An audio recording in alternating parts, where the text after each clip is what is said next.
Formula One has announced the new regulations for the 2026 season in a bid to make racing closer, more exciting and even more confusing for the casual fan.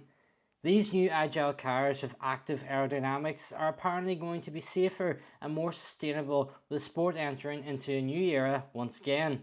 The new power unit regulations will mean that there will be increased battery performance and the cars will be powered by 100% sustainable fuel. But what do these regulations mean for the sport?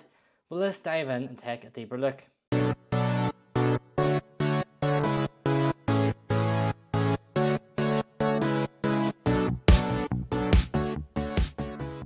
Firstly, the cars will be more agile due to them being 30 kg lighter and therefore, according to Formula One, even better at battling on track, just like they say after every single regulations change.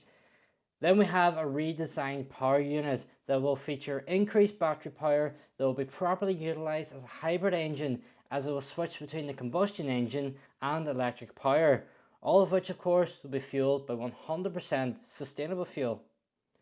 A new battery component will allow 3 times the power to be generated from the current hybrid components, rising from 120 kilowatts to 350 kilowatts. And when drivers brake, the current amount of energy recovered will be doubled to 8.5 megajoules per lap. This means that coming out of corners, drivers will be able to accelerate more, down to the 120 extra horsepower and the lighter cars. Then we have the slightly gimmicky aspect of these new regulations. It's sort of like Formula E's attack mode meets IndyCar's push to pass. It's called manual override mode, and the concept is quite simple.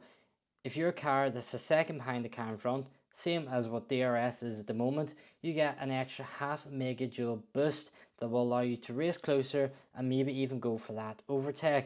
And then we move on to even more technical stuff, the front and rear wings. From 2026, active aerodynamics in the form of movable front and rear wings will be brought in to allow for even closer racing than ever before. But back to the serious stuff and to safety. Formula One has taken massive strides in the past few years to make the sport even safer, and these new regulations will allow for stronger structures and even tougher tests to ensure maximum safety for the drivers on board and all those around the circuit. And finally, we know the 6 power unit manufacturers have given their commitment to these new regulations: Mercedes, Ferrari, Honda, Renault, Ford and Audi. And the MGU-H, an element which manufacturers have struggled to master, has been removed with a near 50-50 energy split. This has gone down incredibly well with some of the biggest names in the industry. And of course, the 100% sustainable fuel is a huge added bonus, with many of these manufacturers looking towards a sustainable future within their everyday road cars as well. But while all of this does sound good, it does feel like somewhat of an admission that the current set of regulations aren't working in the way which they hoped. And of course, these were brought in on the back of one of Formula One's best seasons in recent years, dare I say it, 2021.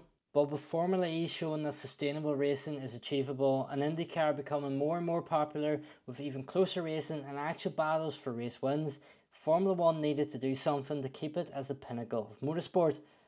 But who knows which team will rise to the top with these new regulations? Red Bull mastered the current set, with Mercedes dominating from the start of the hybrid era. Maybe Audi will be on course for a shock championship win on arrival, or maybe even Andretti will get the green light and join the grid.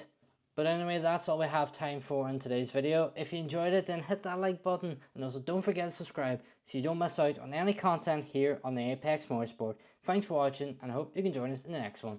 Goodbye.